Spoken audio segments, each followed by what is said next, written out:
My inner fanboy is awakening again. Oh my god, it's coming out. That ending. Oh, yes. Yes, yes, yes, yes. Okay, so if you have yet to see Season 2, Fate Kaleid, Episode 1, go watch it if you've already seen Season 1. Don't continue on this video, because I do not want to spoil you if you have yet to see it. Archer? Fucking Archer, dude! Fucking Archer! Dude! Archer, okay? It was Illya's body, whatever. Illya split into two different people, but still, Archer's freaking outfit at the end of the episode, dude! Okay, so, I don't know if that is actually Archer or not. If it is, oh, the fangasm is going to be strong next week. I promise you that right now. Oh, I'm a massive Archer fan, and if that is really Archer and he's just put into the body of Illya, like a freaking darker version of Illya, I'm gonna say that the fangasm is coming. So, one thing though, that fucking ending. We see that Illya splits into two people, looks like an exact copy of her, except it's like dark Illya, that's what I'm gonna guess right now, and the other Illya is wearing, like, Archer's uniform. That's what makes me believe that most likely it's Archer's personality inside of that, since the card disappeared, and Rima's talking about the card just disappeared. And so I want to say that right now. So that could also possibly mean the other cards that Rin and everybody have can turn into other heroic spirits, and they can get out and, like, have a body for their own, and actually be, you know, non-berserker like we saw last season. So that would be really interesting if that does happen.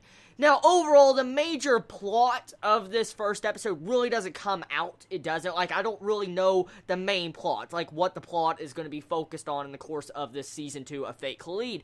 But so far, very interesting start, especially with that cliffhanger, and it has me psyched up for Episode 2. Now, animation, I guess I should talk about that first. Okay, so if anyone's wondering about the animation of Fate Kaleid Season 2, it's beautiful. Very, very, very, very beautiful. I mean, seriously, it's on the level of Fate Kaleid Season 1. It's really good. You can tell some improvement in the animation, and there was some use of CGI in this episode, like the moat, the water moat. That was CGI, which didn't look that bad. It really didn't. So I will compliment some uses of CGI in this episode, and it does not look bad at all for, you know, CGI.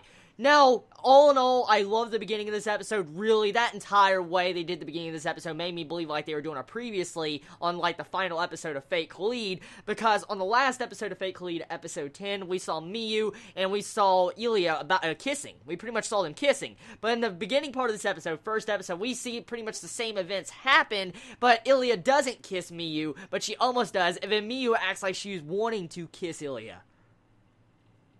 Is this a series Yuri? I mean, I've seen the Yuri tendencies and elements in this series, but I mean, my god, the Yuri was strong in the first half of this episode. It really was. I mean, seriously, not with just that kiss scene right at the beginning, but almost in the entire aspect of, like, the indirect kiss with the ice cream this episode. I'm like, what the fuck? It's just, okay, so we got some fan service. If anyone likes their Yuri and they love, you know, Illya and Miyu's fan service type Yuri, you're definitely gonna love this episode. Now, overall, very cute, very adorable. We get to see a transformation scene of Miyu and Illya, which I love a lot. I love getting to see that transformation scene once again, and it looks like, you know, the transformation scene really had a lot of budget flowed into that entire scene, because the budget was high, and I like the way it looked. It looked a lot better than the first season's transformation scene of Illya, and I love that. Now, overall, first episode, it's good. Setup episode, that's pretty much what it is. So what we can see from the setup is that Luvia and Rin are having to go to these different sections in the ley lines and pour magic power inside of it to, I guess, rebalance the ley lines. That's all I can see from now. I don't really know the concept of why they're doing that, but that's so far from what we can see. And we also get to see Waver make an appearance again, which is fucking badass. I love getting to see Waver. One thing I noticed that was major importance about this episode, I don't think they actually mentioned at all in the first season, is that those wands, the magical wands of Ruby and Sapphire, are actually elementals placed inside those staffs. Very intriguing. I don't know if they covered that. I don't remember, because I remember just rushing over the entire series, and I don't remember actually the first episode. So if they did say that, I'm sorry, but still they announced in this episode that the wands are elementals and they have infinite supply of magic power, which is cool. So overall, go get this episode to watch if you've yet to see it, because you'll definitely freaking love it. It's adorable, it's cute, it has that Yuri, it has the freaking fan service, at the same time, it has that epic fucking Archer! Okay, so, that's enough fangasm for me. Love all of you so much. You have a wonderful day or night wherever you live. Please be safe. Chibi out.